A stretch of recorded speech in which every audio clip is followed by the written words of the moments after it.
Baik, teman-teman. Assalamualaikum warahmatullahi wabarakatuh. Selamat pagi, siang, sore, dan malam, teman-teman.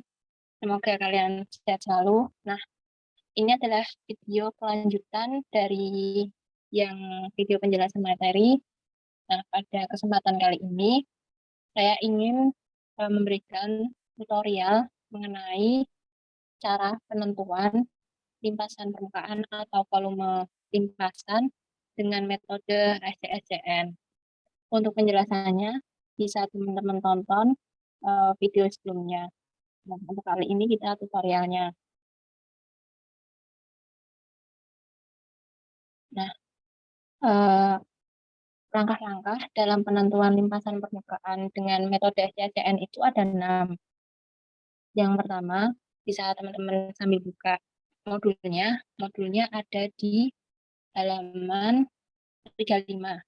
Nah, teman-teman bisa baca. Di sini itu sebenarnya sudah ada tutorialnya. Nah, bagian ini tuh ada tutorialnya. Nah, kali ini aku akan menjelaskan, ya bukan lebih rinci lagi, pokoknya akan menjelaskan biar teman-teman ada gambaran untuk mengerjakannya. Yang pertama itu, kita akan menentukan tebal hujan. Tebal hujan di sini tuh simbolnya P, berdasarkan data hujan harian yang sudah aku kasih. Nah, yang kedua ini, kita akan menentukan nilai CN. Nah, nilai CN ini, dia itu berasal dari overlay antara penggunaan lahan, tanah, dan kondisi kelengahan tanah, atau yang biasa disingkat itu AMC. Lalu, setelah kita tahu nilai CN-nya itu, kita menghitung nilai CN wilayah. Untuk rumus nilai CN wilayah ini, bisa teman-teman lihat pada halaman 38. Nah, ini menentukan. Nanti rumus nilai CN wilayahnya teman-teman pakai ini.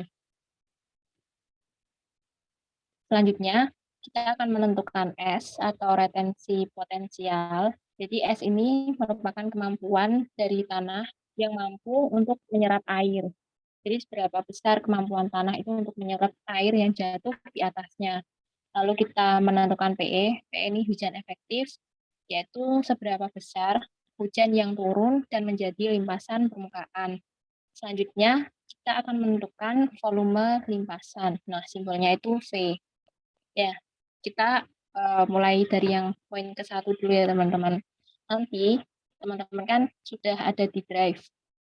Nah, di drive ini, nanti ada folder bahan praktikum. Nah, di folder bahan praktikum ini, teman-teman sudah ada Excel perhitungan. Nah, di Excel perhitungan ini dia isinya tentang data hujan dan pembagian kejadian hujan untuk masing-masing praktikan.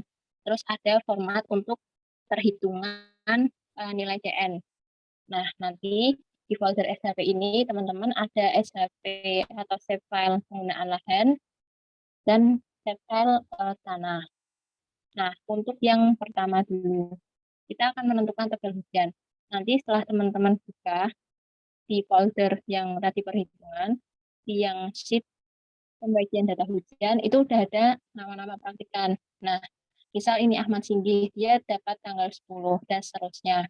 Nah, terus di sheet yang warna hijau ini, yang data hujan harian, yaitu data hujan dari tahun 2020, bulan Januari hingga Desember. Nah, cara membaca ini, kejadian hujannya ini, aku beri contoh di sheet yang ini. Jadi contohnya, Nur Ayumi, dia mendapatkan kejadian hujan 15 Agustus 2020. Berarti aku nyari data kejadian hujan di tanggal 15 Agustus tahun 2020. Yang pertama ya teman-teman, kita mulai dulu. Nah, seperti teman-teman yang ketahui, hujan yang diminta atau yang diminta untuk analisis nilai limpasan permukaannya itu di tanggal 15. Nah, seperti yang sudah saya jelaskan di video selanjutnya, bahwasannya hujan yang menjadi aliran di tanggal kejadian, dia itu mendapatkan pengaruh dari kondisi kelengasan tanah, kondisi tekstur tanah atau jenis tanah, dan kondisi penggunaan lahan dari wilayah yang akan kita kaji. Nah, karena kita ini akan menganalisisnya tanggal 15 Agustus, maka kita juga harus mengambil nilai hujan 5 hari sebelumnya. Nah, bisa teman-teman hitung aja, ini 1, 2, 3, 4, 5. Aku kasih warna hijau. Nah, nanti dari tanggal 10 hingga 15 ini, teman-teman bisa copy ke sheet yang baru. Terserah mau di Excel yang ini atau teman-teman buat Excel lagi. Nah, ini setelah saya copy. Nah, terus kita nanti cara memakai datanya, kita pakai yang HO aja. HO ini dia itu pencatatan hujan secara otomatis. Sedangkan HB ini dia pencatatan hujan secara manual. Nah, lalu pada tutorial yang pertama ini kan kita harus menentukan tebal hujan berdasarkan data hujan. Nah, jika di modul teman-teman bisa baca, dia itu P, dia itu tebal hujan sesaat. Berarti dia nilai hujan yang jatuh pada tanggal yang akan kita kaji. Berarti kan contohnya tadi 15 Agustus ya. Berarti nilai P atau tebal hujan sesaatnya itu sebesar 10,5. Nah, ini bisa ditandain aja, terus ini dikasih keterangan. Nah, terus kita akan mencari kondisi kelengasan tanah 5 hari sebelumnya. Berarti 5 hari ya teman-teman. 1, 2, 3, 4, 5. Nah, 5 ini dari tanggal 10 hingga 14 ini kita jumlahkan, ketemunya akan sebesar 22 mm. Ini satuannya milimeter ya teman-teman. Nah, satuannya milimeter. Dari nilai 22 mm ini, kita lihat lagi dari di modul. Nah, ini pedoman penentuan kondisi kelengasan tanah. 22 mm itu dia setara 2,2 cm. Jadi kalau diklasifikasi AMC, 22 mm atau 2,2 cm, dia itu masuk ke dalam AMC atau kondisi kelengasan tanah yang kering. Sehingga nanti kita harus memakai rumus yang ini. Ini khusus punya aku ya teman-teman. Karena punya aku setelah dijumlahkan, dia hasilnya itu kelompok yang kering. Kalau misalnya nanti teman-teman jumlahnya antara 36 sampai 53 mm, berarti dia sedang. Berarti nanti nilai CA-nya dia pakai apa adanya, nggak usah diubah-ubah. Nah, kalau misalnya teman-teman nanti ngejumlahin 5 hari sebelumnya itu jumlahnya lebih dari 53 mm, berarti nanti teman-teman harus mengubahnya dengan rumus ini. Nah, langkah selanjutnya, setelah kita ketahui, berarti dia kan kondisinya kering ya. Setelah kita tahu dia itu kering, kita buka ArcGIS. Nah, teman-teman buka ArcGIS, terus teman-teman masukin data yang ada di folder SHP ini. Ada data PL dan data tanah. Nah, setelah dimasukkan, teman-teman lihat dulu SHP-nya. Biar teman-teman tahu isinya itu apa aja. Nah, di SHPPL itu dia ada macam-macam penggunaan lahannya. Lalu, di SHP tanahnya, dia itu ada klasifikasi kelompok hidrologi tanah. Berarti dia itu infiltrasinya sedang, terus agak buruk, terus dia sangat buruk. Nah, kan klasifikasinya B, C, D. Bisa teman-teman baca lagi yang ada di modul praktikum tentang kelompok hidrologi tanah. Setelah itu, kita akan melakukan overlay antara data tanah dengan PL. Caranya dengan teman-teman buka geoprocessing, lalu teman-teman intersect.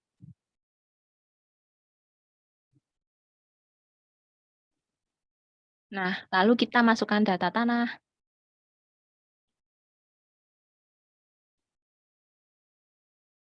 Lalu kita masukkan data PL. Jangan lupa nanti teman-teman simpan di tempat, yang teman-teman kehendaki. Nah, karena ini nanti takutnya prosesnya lama, karena laptop saya agak lemot, jadi tadi saya sudah melakukan intersect.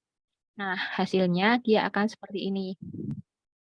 Jadi ini ada penggunaan lahan, dia ada kelas hidrologi tanah, lalu dia ada luasnya dalam meter persegi.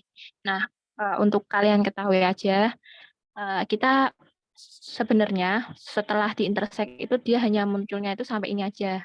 Nah, ini tuh aku buat sendiri karena aku buat ngecek ini satuannya udah meter persegi atau, belum. Nah, kalau teman-teman belum tahu cara ngeceknya, kalian bisa add file, terus kalian, misal ini luas ya, untuk mengetahui satuannya meter persegi atau bukan, terus kalian klik double, lalu kalian oke. Nah, nanti kalian klik kanan, lalu calculate geometry, lalu kalian pilih. Ini ada kilometer, ada meter persegi, ada kilometer persegi, meter persegi, ada hektar. Kita pilih yang meter persegi. Nah, udah, berarti ini luasnya udah meter persegi. Lalu dari atribut tabel ini, kalian pindahkan ke Excel. Caranya kalian di search, kalian klik table to Excel.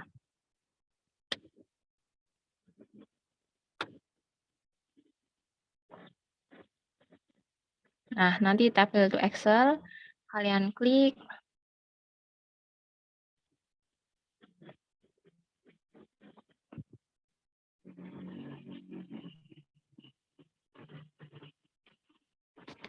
Nah, nanti input tabelnya kalian masukkan yang ini. Nah, lalu kalian simpan di tempat yang kalian tuju. Nah, setelah itu, nanti kalian bisa melakukan perhitungan CN. Nah, nanti format tabel perhitungan CN-nya itu seperti ini, teman-teman. Nanti ini ada penggunaan lahannya, terus ada luasnya meter persegi, terus kode tanahnya. Nah, dari tiga hal ini, kalian bisa klasifikasikan nilai CN-nya. Nah, pakai yang tabel ini. Nah, nanti misal ya, ada lahan terbuka dengan kondisi hidrologi yang baik. Dia kelas hidrologi tanahnya A, berarti nilai CN-nya dia 72. Begitupun seterusnya. Nah, setelah ini udah terklasifikasikan semua, teman-teman jangan lupa tadi kan jumlah hujannya itu kan 22 mm. Dia masuk ke dalam kelengasan tanah kondisi kering. Jadi kita konversikan dulu atau kita ubah dulu dari CN ini ke rumus yang CN kering. Nah, rumusnya tadi kan ini teman-teman. 4,2 dikali CN dikali CN2. CN2 itu tadi yang ini itu CN2. Ini itu CN2. Terus dibagi 10 dikurangi 0,08 dikali CN2. Nah, nanti kan udah didapat semuanya. Nah, nanti untuk perhitungan CN wilayah, teman-teman pakai rumus ini. Jadi, nilai CN ini dikali luas wilayah. CN ini dikali luas wilayah, begitupun seterusnya. Terus nanti dijumlah, lalu hasil akhirnya total antara CN dikali luas wilayah dibagi jumlah atau total luas wilayah. Nanti ini di sini akan ketemu. Nah, nanti teman-teman kalau misalnya ini ketemu koma, nanti teman-teman bulatin aja ke angka yang tunggal. Misal ketemunya 98,123456. Nanti ditulisnya 98 aja. Itu nanti pakai pembulatan yang ada di sini. Nah, setelah itu udah selesai untuk penentuan CN-nya. Nah, setelah itu langkahnya kita akan menentukan S. Setelah itu kita akan menentukan PE dan kita akan menentukan V. Nah, rumusnya dia ada di ini, tinggal diikutin aja teman-teman. Misal S, tadi CN wilayahnya udah ketemu 70. Nah, tinggal aja 25.400 dibagi 70, terus dikurangi 254. Setelah itu nilainya berapa. Nah, terus untuk menentukan PE atau hujan efektifnya, tadi yang kejadian hujannya itu yang ini teman-teman. Nah, ini 10,5 dikurangi 0,2 dikali S, hasilnya ini, terus 10, berapa tadi? 10,5, nah, ditambah ini, terus sampai seterusnya. Nah, nanti udah ketemu, itu udah hasil praktikum teman-teman. Nah, terus untuk yang layout, yang hasil praktikum tentang layout penggunaan lahan, nanti teman-teman bisa simbologi ya. Pasti teman-teman udah tahu cara ngesimbologinya. Nah, ini PL, kita pilih PL, kita add value. Nah, nanti simbologinya ini teman-teman bisa apa namanya disesuai kaidah yang ada di SNI. Nanti warna-warnanya bisa kalian sesuaikan. Terus ini tanah. Nah, untuk yang tanah atau yang kelompok hidrologi tanah, teman-teman nanti legendanya, nah kelas tanah, terus di add value. Terus nanti kalian layout. Nah, terus ada hasil praktikum yang dia itu apa namanya layout mengenai peta CN. Nah, nanti hasil dari yang kolom ini teman-teman, kolom ini. Nah, hasil dari kolom ini kan misal angkanya 78, 99, 6, dan seterusnya. Nah, nanti angka yang ada di kolom ini kalian masukkan ke atribut tabel yang hasil intersect antara tanah dan PL. Nanti kalian buat apa namanya add file baru. Kalian bisa masukkan secara manual dengan membuat ini, misal klasifikasi CN ya. CN kering itu dia simbolnya 1, misal CN kering. Nah, nanti kalian pilih tipenya itu teks. Nah, terus kalian jangan lupa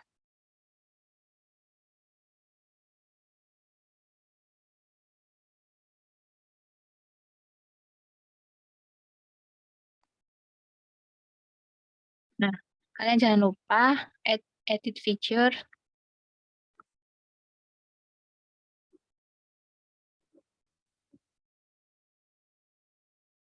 Nah, nanti ini kalian masukkan otomatis, misal tadi berapa? 78. Terus berapa, misal 70. Setelah kalian masukkan semua, kalian bisa langsung save edit, stop edit, bisa. Lah, ini jangan lupa di save, terus udah. Nah, terus kalian simbologinya nanti untuk peta sebaran CN-nya itu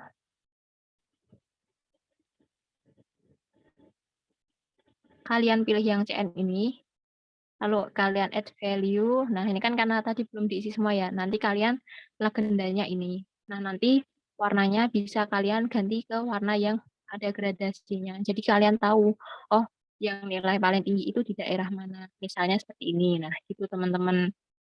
Jadi mungkin sekian dulu dari aku. Semoga kalian bisa mengerjakannya, dan apabila ada pertanyaan bisa ditanyakan di grup atau bisa PC ke asisten praktikum. Terima kasih banyak. Semoga kalian sehat selalu. Wassalamualaikum warahmatullahi wabarakatuh.